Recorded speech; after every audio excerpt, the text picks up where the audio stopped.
Ragile payda şol birinci öğrengen kiyinni kim nerse dedin hali? Serbiye'nin kesesi demekleyim. Ede şunu oynayıp korsetsene işinde olsa. Jırlasan bir şey ver. Yarın hazır. Oynayayım da şunu maç yardım da param.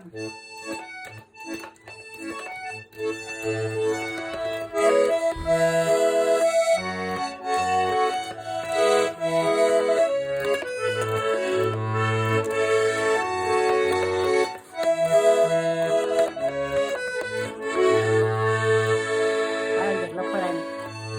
Serbiye'nin kesesi iki beresi gitirgen. Serbiye'nin şatlığından birisini topa götürgen. Serbiye'nin şatlığından birisini topa götürgen. Buldu mu? Buldu mu nasıl şunu öğrendin indi bir. Hayır, şol birinci öğrengen kiyindi.